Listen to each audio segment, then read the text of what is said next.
যার ভিতরে সুন্নত নাই, ফরজ ওয়াজিব তো দূরের কথা, যার ভিতরে সুন্নত নাই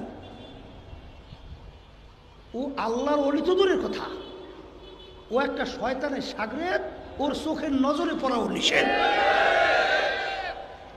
কারণ ওদের চোখের নজরে পড়ার সঙ্গে সঙ্গে মানুষের ব্রেনকে বিঘ্নত ঘটাই বানায়। কথা ঠিক? শোনেন, এক চরমনায়ের মুজাহিদ ফরিদপুরি মনে করতেছে, বলতেছে এক বাবার দরবারের মুরিদ আর এক পীর ভাই বাড়িতে গেছে। পীর ভাই না জানি কোন জায়গায়, এটা পুরো স্মরণ নাই, হ্যাঁ পীর ভাই বাড়িতে গেছে। গেছে কেন? বলছে যে হুজুর আমার বউ আপনাকে মোটে পছন্দই করে না, আপনার কার্যক্রম এর আমার বউ পছন্দই করে না। বলে আচ্ছা ঠিক আছে, তাই একবার তোমাদের বাড়িতে যাব। বুঝছে? তাই ঠিক আছে, এখন গেছে আর বাড়িতে যাওয়ার পরে খানা খাওয়ার পরে কিছু খানা রাইখে দেস, বলে এটা তোমার বউকে বরকতান খাওয়াই দিও। কি খাওয়াইবে? বরকত। কথা বোঝেন নাই?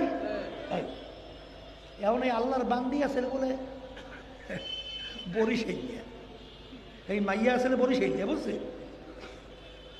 এখন ওই যখন নাকি স্বামী নিয়া বউকে ওই পীরের রাইখে দেওয়ার যে খানা, ওইটা যখন সামনে দেশে, ওই আল্লাহর বান্দি আর খানা খায় নাই,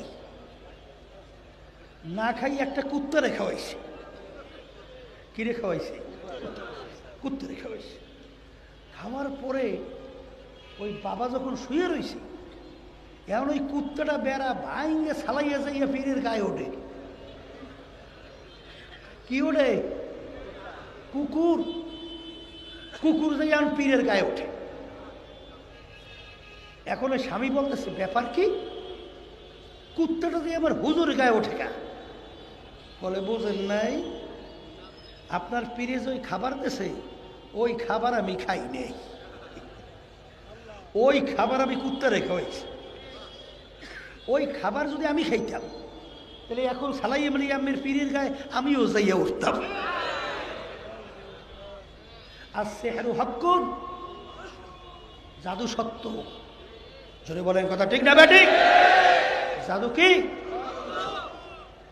এর জন্যে আল্লাহর ওলিরা বলছেন, একটা লোক যদি হাওয়ার উপর দিয়ে উড়িয়ে যায়, পানির উপর দিয়ে হাইটা চইলে যায়, ফুক দিলে পানি টকবক করে উঠলে পড়তে থাকে, এই তাকানের সঙ্গে সঙ্গে রোগ ভালো হয়ে যায়। আঙ্গুল দিয়ে কলমের ভিতরে টান দিলে কলম ঠক ঠক করে লড়ে, ওদিকে তার ভিতরে সুন্নত নাই। কি নাই? ও আল্লাহর ওলি তো দূরের কথা, ও একটা শয়তানের সাগরেদ। এর জন্যই আল্লাহর ওলি বলছেন, গার হাওয়া পে ওরতা है रातों दिन तर्क सुन्नत जो कर